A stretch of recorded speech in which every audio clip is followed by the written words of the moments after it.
qu'il y a toujours un envers du décor, aujourd'hui dans Réversible, le parrain ou la genèse du mythe.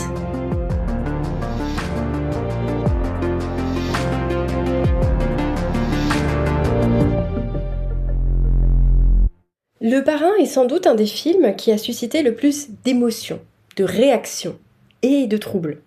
Ce malaise étrange qu'on ressent quand on se surprend à admirer un individu qu'un brin de morale devrait nous faire détester. Mais tout l'enjeu est là. Pourquoi la figure du parrain mafieux est-elle à ce point source de fascination ?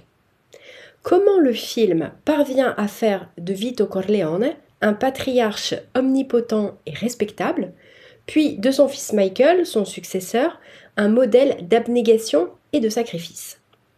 Malgré cette fascination durable, on oublie pourtant qu'ils sont tous deux à la tête d'une puissante famille du crime organisé italo-américain, et donc qu'à ce titre, ils sont responsables de meurtres par dizaines, parfois même au sein du clan, voire au sein de la famille au sens strict, mais aussi de délits majeurs qui se chiffrent en millions et dont les intrications mènent jusqu'au Vatican. Mais en fait, au-delà de la question purement narrative, pourquoi la trilogie du parrain continue-t-elle de faire vivre le mythe d'une organisation qui ressemble tant à Al Pacino ? Nous sommes en 1972. Coppola a 32 ans, une poignée de films au compteur qui n'ont pas vraiment convaincu les studios, et une réputation encore fragile à Hollywood. C'est dans ce contexte qu'il accepte l'adaptation du roman de Mario Puzo, en partie poussé par son ami George Lucas, qui lui dit que le projet pourrait faire décoller sa carrière. Et chose intéressante, quand cette proposition parvient à Coppola, il n'y a pas 2, pas 3, mais 8 réalisateurs qui ont refusé le film avant lui. Parmi eux, il y a même un certain Sergio Leone qui avait déjà en tête Il était une fois en Amérique, un tout autre film de gangster. Quoi qu'il en soit, le motif généralement évoqué est savoureux pour nous. Les réalisateurs approchés par la Paramount considèrent que le projet dépeint la pègre avec beaucoup trop de charme. Et si Coppola accepte, c'est parce que dans le fond, il n'a pas tellement le choix. Quoi qu'il en soit, à la base du scénario, il y a le roman écrit par Mario Puzo, sorti en 1969, qui est un best-seller monstre. En 2 ans, 9 millions d'exemplaires ont été vendus et le livre est resté 67 semaines, plus d'1 an donc, sur la liste des meilleures ventes du New York Times. Pour la Paramount, il s'agit de surfer sur la vague du succès que remporte ce roman immersif dans le crime organisé à l'italienne. Cela dit, avant même le début du tournage, les premiers obstacles surgissent.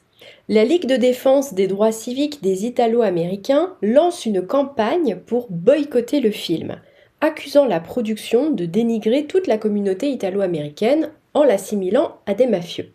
La démarche en soi est légitime et compréhensible, bien sûr. D'ailleurs, on retrouve des vagues de protestations du même ordre à Scampia, en Italie, au moment du tournage de la série Gomorra.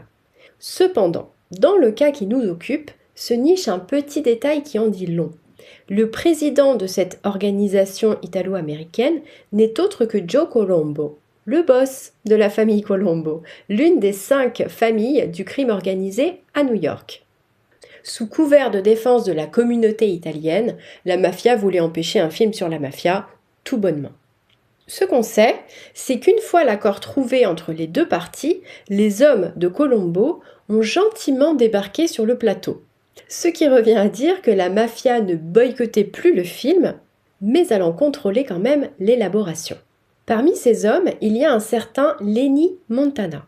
Son gabarit ne passe pas inaperçu, il mesure près de 2 mètres et pèse 145 kilos. C'est un ancien champion de catch professionnel, reconverti en homme de main de la famille Colombo. C'est son imposante carrure qui tape dans l'œil du producteur, et on le comprend. Montana a vraiment la gueule de l'emploi. Et pour cause, c'est son emploi. Dans le film, il devient Luca Brasi, le fidèle garde du corps de Don Corleone. Dans le récit, c'est lui qui finit par infiltrer la famille adverse, les Tartaglia, mais sa couverture saute dans une scène d'ailleurs d'une grande violence où Luca Brasi comprend qu'il est découvert, mais c'est déjà trop tard.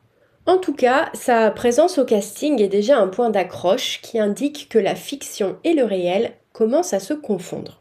Un jour, mais ce jour ne viendra peut-être pas, je vous demanderai de faire quelque chose pour moi. Mais en attendant, je vous offre ce service en l'honneur du mariage de ma fille. Venons-en au personnage emblématique du premier volet du récit, remarquablement incarné par Marlon Brando, le fameux Vito Corleone. Ce qui est flagrant, c'est qu'à travers son parcours, Vito n'est pas présenté comme un criminel qui a véritablement choisi le crime. D'ailleurs, tous les flashbacks de son enfance ou de sa jeunesse nous dépeignent un personnage qui multiplie les efforts pour s'en sortir, de manière honnête. Rapidement, rappelons-nous que lorsqu'il est petit, Vito assiste à l'assassinat de sa propre mère, qui était justement venue implorer un chef mafieux du village de Corleone pour lui demander d'épargner la vie de son fils, après avoir perdu son mari. Sans discours superflu, autrement dit sans aucune considération pour cette requête suppliante, l'homme refuse froidement, au motif qu'en grandissant, Vito aura nécessairement la volonté de venger sa famille. Visuellement, même si la scène est brève, elle n'en demeure pas moins atroce. Et du point de vue de la construction narrative, elle oriente la réception du spectateur. Bien sûr, comment ne pas éprouver une empathie infinie pour ce gamin mutique, chétif, devenu orphelin, à cause de la mafia, qui migre seul vers un pays inconnu que sont les États-Unis. D'ailleurs, s'il s'appelle Corleone, c'est simplement parce que les agents de l'immigration n'ont jamais su son véritable nom et qui lui ont collé celui de sa provenance. Il portera donc toute sa vie ce nom qui pour lui est la marque d'une blessure originelle. Par la suite, quand il est jeune homme, Vito est dépeint comme un personnage honnête et travailleur qui encaisse sans se plaindre un labeur ingrat pour une maigre paye. Il se montre d'une grande amabilité et il est toujours très respectueux avec ceux qui l'entourent. Dans ces passages, Coppola, qui travaille avec Puzo, nous dresse le portrait d'un homme dont la seule ambition est de faire vivre les siens dignement. Et en plus, à ce moment-là, sa femme est enceinte. C'est là un point de complication supplémentaire puisqu'il perd son emploi dans l'épicerie du quartier. Le pire, c'est qu'il est licencié à cause de la pression subie par son employeur pour laisser la place au neveu d'un parrain local. C'est donc la deuxième fois que la mafia se pose en obstacle dans son itinéraire personnel. En guise de consolation, et même d'excuse, parce que le gérant de l'épicerie n'est pas dupe, il sait très bien que Vito subit une injustice, il reçoit un panier de provisions qu'il refuse. Ce geste dit tout. Vito n'est pas un homme qui demande la charité, ce n'est pas non plus un homme qu'on achète. C'est précisément le nœud du problème, puisque c'est cet homme-là, probe, fier, doux, que la nécessité va transformer. D'où le fait que sa trajectoire est si troublante.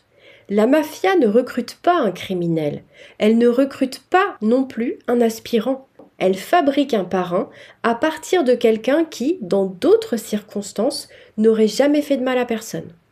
En cela, le fil narratif propose une démonstration. Il développe aussi l'idée que le crime organisé est un système qui entrave lourdement le destin de ceux qui n'y sont pas rattachés et qui n'ont pas l'ambition de l'être, et qu'ensuite, il brise totalement ceux qui finissent par le rejoindre. Au sommet de sa puissance, Vito Corleone illustre d'abord la figure du père aimant, avec ses 4 enfants, Sonny, Santino, Fredo, Michael et Connie, auquel on peut ajouter Tom Hagen, l'orphelin qu'il a recueilli enfant et qui intègre la famille. Évidemment, cette adoption fait écho à l'enfance de Vito et elle montre par la même occasion qu'il est en mesure d'offrir ce que lui-même n'a pas reçu. Même s'il n'y a pas ce lien du sang qui malgré tout demeure essentiel, Tom finit tout de même par être le conseiller de Vito, c'est-à-dire son bras droit. Ceci révèle son importance dans le clan, mais aussi la confiance qui lui est accordée. Et donc, par extension, Vito Corleone symbolise la figure paternelle au sens large. Il est le parrain, la figure de référence et d'autorité, bien sûr, et cela vaut pour l'ensemble des membres de son clan. On le voit principalement dans des postures réflexives. Il est présenté comme un homme à l'écoute des besoins et des réclamations des uns et des autres. À cet égard, on se souvient du défilé des quémandeurs le jour du mariage de Connie qui ouvre le premier volet. En revanche, la violence qu'il exerce reste hors champ, ou bien elle est déléguée. Ce que le spectateur voit, c'est l'incarnation de l'autorité, mais jamais la brutalité. En somme, on nous donne à aimer un parrain avant de nous montrer ce que ça implique vraiment. My name is Michael Corleone. E si chiama Michele Corleone. Corleone. Michele, ce fameux Michael, dont le point de départ est à l'exact opposé de celui de son père. On a même l'impression que tout est mis en œuvre pour que, dès les premières scènes du film, tout ce qui le dissocie de sa famille soit exprimé. Quand on rencontre le personnage, toujours pendant le mariage de Connie, qui est un passage incroyable, tant il se passe de choses finalement en arrière-plan, il est la représentation, presque le cliché, de l'italo-américain qui coche toutes les cases de l'intégration. Il est même bien plus américain qu'italien à ce moment-là. Et de fait, il a été dans l'armée, il a fait la guerre, sa petite amie est américaine, on voit bien qu'en plus, elle incarne la femme émancipée d'après-guerre, et puis il se tient volontairement à l'écart des activités familiales. On sent cette distance. Et pour que ce soit bien clair pour tous les spectateurs, le scénario insiste. Dans le dialogue où Michael raconte comment sa famille a fait pression, c'est-à-dire a menacé de mort, pour obtenir la signature d'un contrat pour un protégé, la conversation se termine par « Mais c'est ma famille, Kay, ce n'est pas moi ». Et contre toute attente, dans ce destin si bien tracé, arrive le point de bascule, la fameuse tentative d'assassinat de son père Vito. Vito est visé par une salve de balles dans la rue. Quand Michael est alerté, il se précipite à l'hôpital. D'abord, il s'étonne, étant donné les circonstances, que l'entrée de la chambre ne soit surveillée par personne.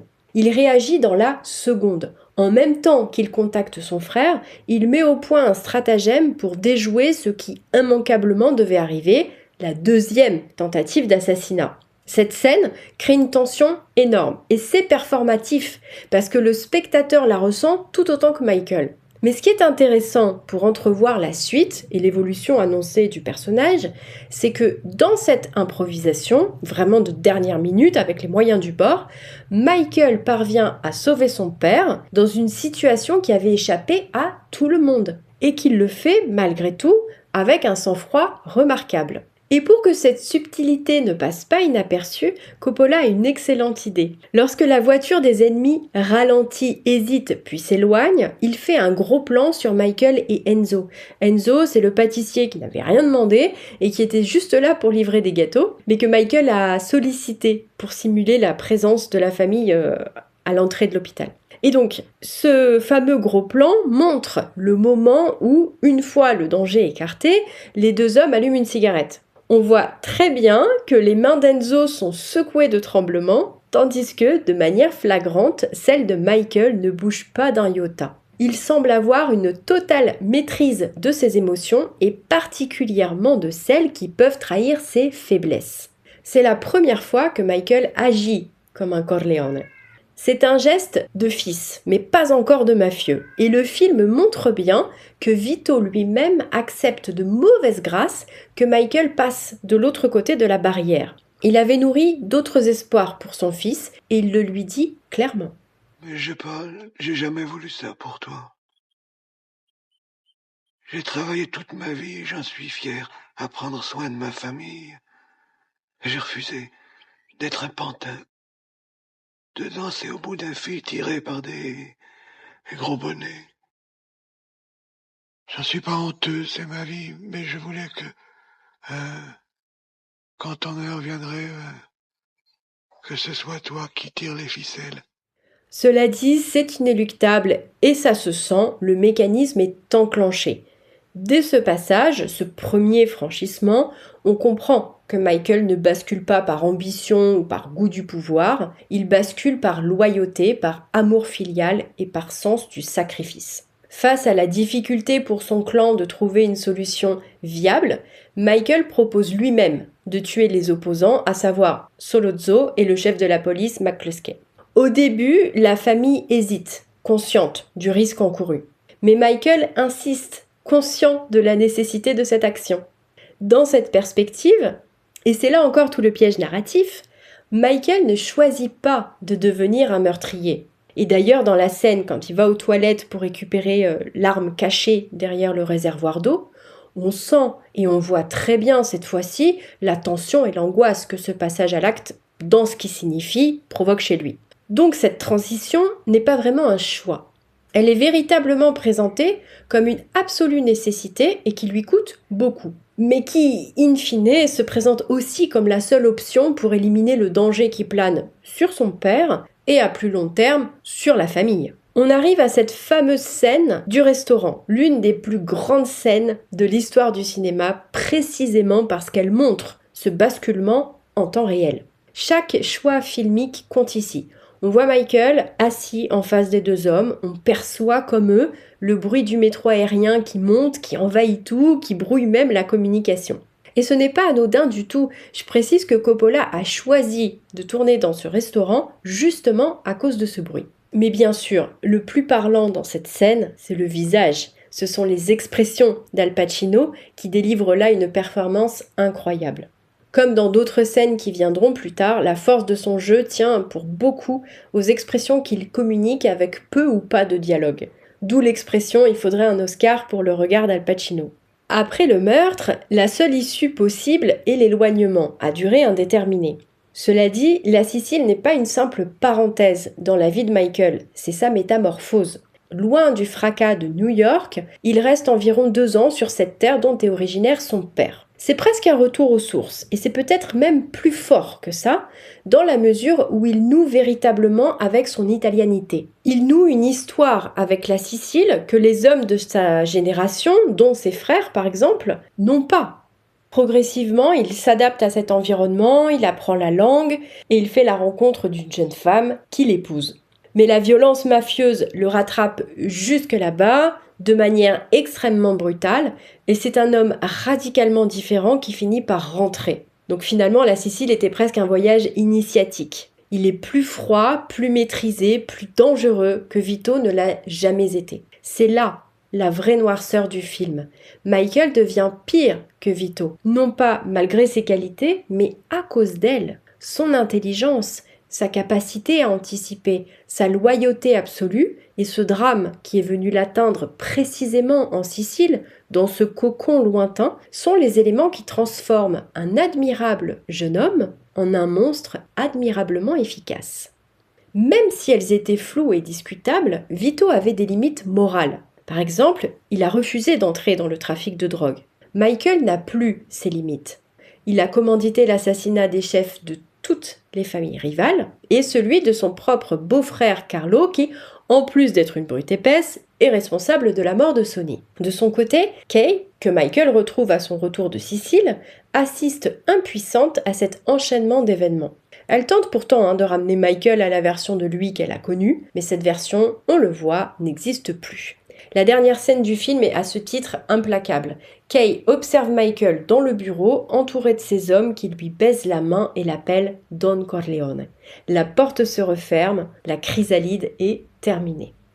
Dans ce film, Michael se présente comme un héros tragique, au sens aristotélicien. C'est celui dont la chute découle directement de sa vertu. Et c'est là une des raisons pour lesquelles on ne peut pas le détester franchement. Parce qu'on a suivi chaque étape, parce que chaque choix semblait avoir sa logique. Parce que même quand il condamne à mort, ses actes semblent justifiés par la nécessité. Parlons maintenant de ce que le parrain cache ou déforme. La caractérisation tragique attribuée au personnage de la saga des Corleone a contribué à rendre iconique et légendaire le stéréotype du chef mafieux et à consolider le mythe d'une bonne mafia, une mafia qui serait fondée sur des valeurs nobles, traditionnelles et qui serait dotée d'un sens aigu de la justice et de l'honneur. Et ça nous fait penser à la vision fantasmée de Buscetta et on se souvient de ce que cette perception lui a coûté. Évidemment, Cosa Nostra, la vraie mafia sicilienne, n'a pas grand-chose à voir avec ça. On le sait, la véritable mafia, c'est la pression, l'oppression, la peur, c'est l'extorsion systématique. Ce sont des magistrats assassinés dans des attentats spectaculaires qui, à l'image des actions terroristes, ont pour but de mettre en scène la violence, dans l'unique but de créer un climat de peur et de tension permanente sur l'ensemble de la société. Tout ça n'apparaît nullement dans Le Parrain. Et pourtant, au lieu de souligner un décalage, le film a participé à ériger un paradoxe fascinant et inquiétant. En fait, le film a eu un tel impact qu'il a fini par influencer les mafieux eux-mêmes. Certains ont commencé à calquer des rituels vus dans le film, le baiser sur la main par exemple. La saga de la famille Corleone a dessiné un nouvel imaginaire du monde mafieux, à l'extérieur finalement comme à l'intérieur des associations criminelles elles-mêmes. La fiction a contaminé la réalité. Le mythe a inventé ce qu'il prétendait représenter. Le troisième film est généralement celui qui plaît le moins. Je n'ai jamais entendu personne me dire que c'était celui qu'il préférait sur les trois. Et ça m'amuse autant que ça me rassure, parce que le 3 est, à mon sens, celui qui est le moins mensonger. On y retrouve Michael Corleone, vieux, fatigué, malade, et qui veut sortir de l'illégalité. Il veut que tout soit propre, ses affaires, son nom, son héritage, dont la fondation dirigée par sa fille. Il investit dans des entreprises légales, il cherche à blanchir, non pas de l'argent, mais une réputation, à racheter quelque chose qui ressemble à une conscience, au moins vis-à-vis de Kay à qui il fait son mea culpa. C'est le film où il s'éloigne de ses anciens alliés du milieu et où il essaye de jouer selon les règles. Et c'est précisément là que le film dit quelque chose de vrai, quelque chose que les deux premiers se gardaient bien de formuler aussi clairement. La mafia met tout en œuvre pour se fondre dans le monde légal. Ce monde légal, qui n'est d'ailleurs pas toujours beaucoup plus éthique, disons que l'immoralité y est mieux dissimulée. Michael se retrouve à naviguer dans les arcanes du Vatican, dans les couloirs feutrés de la finance internationale, et il découvre les mêmes trahisons, les mêmes appétits, la même violence sourde, simplement camouflée sous des costumes plus chers et des poignées de main plus fermes. Sauf qu'ici, il n'est plus chez lui. Dans le monde qu'il a quitté, il était le prédateur. Dans celui-ci, il n'a pas les codes, pas les réseaux et pas cette autorité naturelle qui faisait plier les hommes rien qu'à l'évocation de son nom. L'empire Corleone impressionne dans les rues de New York. Dans les salons romains, il ne pèse pas grand-chose. Le troisième film est le moins séduisant des trois parce qu'il est le seul à montrer Michael en position de faiblesse et parce qu'il suggère, sans glamour, sans musique triomphante, que la sortie n'existe pas vraiment. Et comme une boucle, il y a ce retour en Sicile, les mêmes collines, les mêmes pierres, les mêmes lumières que Gordon Willis avait filmées environ 20 ans plus tôt. Pour Michael, la Sicile est à la fois un berceau et un cercueil. C'est-à-dire que c'est là qu'il a trouvé refuge, qu'il a appris à respirer, qu'il a cru pouvoir renaître loin de tout. Et c'est là, 2 fois, que la mort l'a rattrapé en lui prenant ce qu'il avait de plus précieux.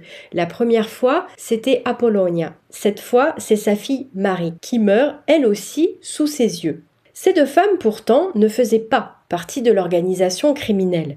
Elles n'avaient ni pouvoir, ni ambition, ni ennemi. Elles étaient simplement là, dans le cercle immédiat de Michael Corleone, et c'est ça qui les a tuées. Elle est peut-être là, la vraie morale du film, celle que la musique de Nino Rota et la beauté des images ont failli nous faire oublier.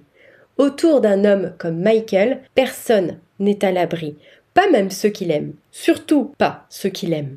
En rendant Corleone noble, complexe, tragique, en filmant la Sicile comme un paradis perdu, en jouant sur l'ombre et la lumière pour faire du mafieux un personnage shakespearien, Coppola et Puzo ont créé une fiction qui leur a complètement échappé.